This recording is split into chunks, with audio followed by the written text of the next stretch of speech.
My wife cheated on me while I worked to support her, but a call that didn't hang up let me hear 47 minutes of her plan to destroy me. And the evidence I recorded left them with nothing. I'm 27 years old. I work in it. And 4 months ago, my life basically exploded in the most random and brutal way possible. I mean, it wasn't a car accident or anything like that. It was worse, because I discovered that my wife was cheating on me, and I found out in the stupidest and most unexpected way you can imagine. I still can't believe it when I think about it. Like, did that really happen? But yeah, it happened. And I need to tell this because keeping it inside is killing me, and because maybe someone else is going through something similar and doesn't know what to do. First, let me give you context about how things were before all this. I married Amanda like 3 years ago. We were dating since college and everything seemed normal. You know, nothing extraordinary, but there weren't any red flags or anything like that. She stopped working after we got married because she said she wanted to focus on the house and eventually on having kids. And I was okay with that because my job pays decent and we could live on one income without problems. We lived in an apartment downtown, close to my office, nothing fancy but comfortable, and I thought everything was going relatively well. Sure, we had our arguments like any couple, but nothing that made me think she was unhappy or that I was a bad husband or anything like that. The thing is, I worked a lot. Like I'd leave at 7 in the morning and sometimes wouldn't come back until 8 or 9 at night, especially when we had big projects. Amanda stayed home all day and would always tell me she cleaned, cooked, watched series, normal stuff. I trusted her completely, never checked her phone or anything like that because why would I? I thought we were a team, that we were building something together. How stupid I was, seriously. It all started on a normal Tuesday, completely random. It was like 1 in the afternoon and I was on my lunch break at the office, eating a kind of gross sandwich from the cafeteria and reviewing some reports. I decided to call Amanda to see what she was going to make for dinner, a super casual call I made often. She answered on the second ring and said hello but sounded kind of distracted, and I asked her what she was going to cook that night. She told me something like, "I'll see what we have in the fridge and let you know." And then she said, "I have to hang up. I'll call you later," and hung up quick. But here's the thing, and this is what changed everything. The call didn't disconnect.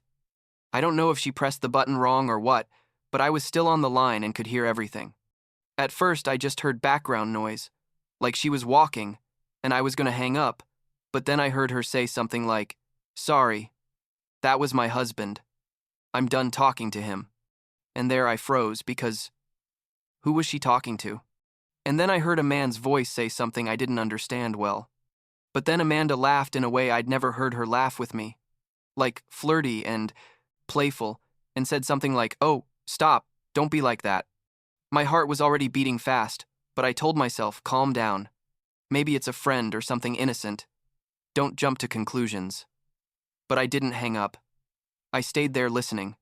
Then I heard more clearly, because I guess they sat down somewhere, and Amanda was saying things like, "I love seeing you. I missed this." And the guy, who had a deep and kind of pretentious voice, told her something about how beautiful she looked. I was there, sitting at my desk with the phone glued to my ear, sweating cold, trying to convince myself there was some logical explanation for this. But then the guy said something like, "It's so good to be able to see you without your husband bothering us," and Amanda laughed and said something like, "He doesn't even suspect anything. He's so into his work that he doesn't pay attention to anything else." You know what it feels like to hear the person you love, who you married, and promised to spend your life with, saying that about you? It's like someone ripping out your stomach. I couldn't breathe well, felt like the office walls were closing in on me. But something in my brain clicked and I thought, I need to record this. I need evidence of what's happening. So, I quickly put the phone on low speaker and opened the voice recording app on my computer and started recording everything.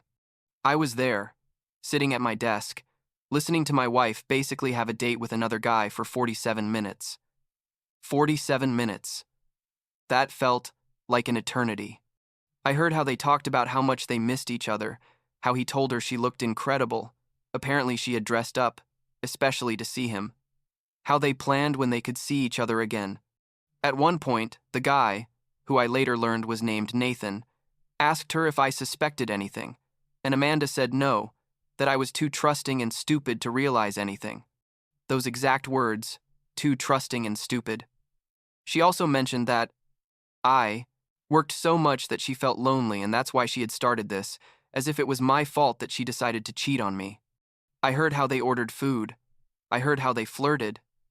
I heard how Amanda told him romantic things she'd never said to me in years. At one moment, the guy asked when we were finally going to get divorced, and Amanda said she was working on it, but that she needed to do it in a way that she could get as much money as possible. Basically, she was planning how to destroy me financially, while I worked like an idiot to support her. I couldn't believe it. I mean, I literally couldn't process what I was hearing. This was the woman I had married, the woman who was supposed to love me. When they finally hung up, I just sat there at my desk, trembling. My coworker Derek came over and asked if I was okay because apparently I looked pale, and I just told him I needed to leave early for an emergency. He covered for me with the boss without asking questions. Thank God, because at that moment, I couldn't even form coherent sentences. I saved the recording in 3 different places: my phone, my computer, and the cloud, because I knew I was going to need it. I left the office around 2 in the afternoon, got in my car, and sat there for a few minutes trying to decide what to do. Part of me wanted to go straight to the apartment and confront her, but another part, the more rational part, knew I needed a plan. Then I remembered that during the call they had mentioned the name of the place where they were, a fancy-type bistro downtown that was called something like The Garden or something like that. I searched on Google and found one that fit the description, The Garden Bistro, like 15 minutes from where I was. I don't know what possessed me, but I started driving there. I guess part of me still had hope that there was some misunderstanding, that what I had heard wasn't real or something. But mostly I think I needed to see it with my own eyes, you know? I needed to confirm that my life was really falling apart. I got to the bistro and saw it from outside first. It was one of those places with big windows and outdoor tables, very picturesque and romantic, the type of place I'd never taken Amanda, because she always said those places were too expensive and pretentious. The irony. I walked toward the entrance and saw them immediately, sitting at a table by the window. Amanda was wearing a red dress I'd never seen before. She was perfectly made up, and she looked happy in a way I hadn't seen her in months. The guy, Nathan, was tall, well-dressed, like expensive suit and a watch that probably cost more than my car. I went into the restaurant and walked straight to their table. Amanda saw me first, and her face, God, her face went through like 5 different emotions in 2 seconds. Surprise, fear, panic, and then she tried to put on a fake smile. I approached the table and Nathan looked at me like, "Who is this guy?" Amanda immediately said, "Tyler, what are you doing here?" And I just put my phone on the table, opened the recording, and hit play. The first thing that played was Amanda's voice saying he doesn't even suspect anything. He's so into his work that he doesn't pay attention to anything else. Her face turned white, like literally white as paper. Nathan looked confused at first, but as the recording kept playing and it became clear what it was about, his expression changed to discomfort. I let it play for a few more minutes. The parts where they talked about getting divorced and getting money, and people at nearby tables started looking. Nathan was the first to speak. He said something like, "Wait, you guys are still married?" I looked at him and said, "Yes, very married. We live together. She doesn't work, and I pay for everything." He turned to Amanda and told her, "You told me you were separated, that you just needed to sign the papers."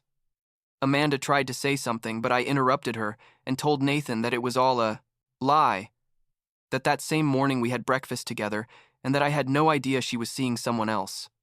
Nathan stood up, took out his wallet, threw money on the table to cover the food, and told me, "I'm sorry, man.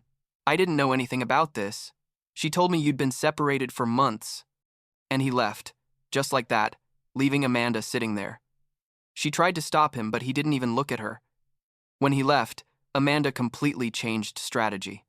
First, she tried to cry and tell me it was all a misunderstanding, that Nathan was just a friend and that I was taking things out of context. When she saw that didn't work, she got angry and started blaming me, saying that I had pushed her to this because I was never home, because I didn't pay attention to her, because I was a horrible husband. I just listened to her for a minute and then told her we needed to talk somewhere else, that she was making a scene. We left the restaurant, and outside, I told her that our marriage was over, that I was going to start divorce proceedings immediately. She changed tactics again and tried to get affectionate, touching my arm and saying we could fix this, that she made a mistake, but that she loved me. I told her to get her hands off me and to never touch me again. The first thing I did, even before going to the apartment, was call the bank from my car and cancel all the credit cards Amanda had under my account. I also made a quick transfer to move most of the money from our joint account to a new personal account. I opened right then over the phone. I left enough money for her to survive a couple of weeks, but no more than that. I know it sounds cold, but at that moment, I was thinking clearly for the first time in hours, and I knew I needed to protect myself. Then I drove to the apartment. Amanda arrived like 10 minutes after me, and I had already started packing my things. She came in screaming, saying I couldn't leave her like this, that she had no money, that she couldn't work. I told her that wasn't my problem, that she had decided to destroy our marriage and now had to live with the consequences. She tried to block the door when I was leaving with my first suitcase, and that's when it got really ugly. She started yelling everything at me, that I was a loser, that I'd never made her happy, that Nathan was better than me in every way. I told her she had 24 hours to think about what she was going to do, because I was going to start the divorce process immediately. She told me something like, "Don't you dare. I'm going to get a lawyer and I'm going to take everything from you." I just laughed because I knew I had all the evidence in the world of her infidelity. I left the apartment with what I could carry in my car and drove to my friend Scott's house, who had told me months ago that if I ever needed a place to stay, his door was open. I never thought I'd actually need it. Scott received me without asking questions, just gave me a beer and let me use his guest room. That night I couldn't sleep at all. I was there lying down, looking at the ceiling, and going over every moment of my marriage, looking for signs I had missed. And there were signs. Now that I thought about it, the last few months Amanda had been more distant, always on her phone, always getting dressed up to go out supposedly with friends. But I had been so busy with work that I hadn't paid attention. I felt stupid, betrayed, empty, all at the same time. The next day I went to work, but couldn't concentrate on anything. Derek asked me what had happened, and I told him everything, showed him the recording. He was in shock and told me he was so sorry, that he couldn't believe Amanda had done something like that. He helped me find a divorce lawyer who was known for being aggressive and effective. That same day, during my lunch hour, I went to a consultation with the lawyer, a guy named Richard, who was like 50 years old and had a face like he'd seen everything. I showed him the recording, told him the situation, and he basically told me I had a very strong case and that Amanda wasn't going to get anything because we had clear evidence of adultery. The next few days were chaos. Amanda called me and sent me messages constantly, alternating between threats and pleas. I blocked her number after she sent me like 100 messages in an hour. According to Scott, she had also started calling all our friends and family, telling them her version of the story, where I was the bad guy who had abandoned her for no reason. Some of our friends contacted me to ask what had really happened, and I sent them the recording. Most of them stopped talking to her after hearing it. 2 weeks after I left, my lawyer sent the divorce papers to Amanda. She called, screaming, but I didn't answer. I let everything be handled through the lawyers. What I didn't know was that Amanda, in her desperation, had completely emptied the joint account we had left and had sold several things from the apartment that were technically mine too. When I went to the apartment with Scott to pick up the rest of my things, I found that she had thrown most of my clothes and personal items from the third-floor balcony. My stuff was scattered in the parking lot, some broken, some wet because it had rained. I called the police immediately. 2 officers arrived and documented everything, took pictures of my destroyed things in the parking lot. Amanda came out of the apartment screaming that I had entered without permission, even though technically I was still on the lease, and that I had threatened her. The cops told her to calm down and explained that I had the right to be there and pick up my belongings. She tried to say that I had physically abused her in the past, which was completely false. But luckily, the building had security cameras, and the officers were able to see that I had arrived with Scott, had picked up my things from the parking lot without even going up to the apartment on that trip, and that Amanda had come down to confront me after. That's when Amanda really lost control. She started yelling at the police officers, saying that all men protected each other and that nobody believed her. One of the officers warned her that if she continued with the false accusations, she could get into legal trouble. That calmed her down a bit. I picked up what I could save of my things, which honestly wasn't much, and left. I filed a formal complaint for destruction of property, even though I knew it probably wasn't going to do much good, but at least it was documented. The interesting thing is that, like 3 weeks after all this, Nathan contacted me. Apparently, he had felt so bad about the whole situation that he decided to help me. He sent me screenshots of conversations he'd had with Amanda, where she clearly lied about our marriage, telling him we'd been separated for months, that I was abusive, that she was afraid of me. All lies to manipulate him, too. Nathan told me he was very sorry, that he genuinely didn't know she was still in an active relationship with me, and that he felt used. I thanked him for the evidence because my lawyer told me that was going to help a lot in the case. The divorce process took like 2 months total, which is relatively fast according to what my lawyer told me. Amanda tried to fight for alimony and for half my savings, but with all the evidence of her infidelity and her lies, the judge basically told her she wasn't going to receive anything. She had to leave the apartment because she couldn't pay the rent alone, and according to what I heard later from mutual friends, she went to live with her parents in another state. I don't know what happened with Nathan. I assume he broke up with her after realizing all her lies. Now, 4 months later, I'm living in a new apartment. Smaller, but cheaper. And I'm trying to rebuild my life. I'm not going to lie. There are days when I feel incredibly lonely, and days when I wonder if I did something wrong. If I could have seen it coming, if there's something I could have done differently. But most days I feel relieved, honestly. Relieved to have gotten rid of a person who clearly didn't value or respect me. Relieved not to have had children with her. Relieved to have gotten out of that situation before it got worse. I learned that you can't blindly trust people just because they're married to you. That you need to pay attention to warning signs even when you don't want to see them. And that sometimes the people who say they love you are capable of the worst betrayals. I also learned that having good friends like Scott and Derek makes all the difference in the world when your life is falling apart. I don't know if I'll ever trust someone the same way again. Probably not. But I guess that's okay. At least now I know what I don't want in a relationship and what I'm never going to tolerate again. And that, honestly, is already something.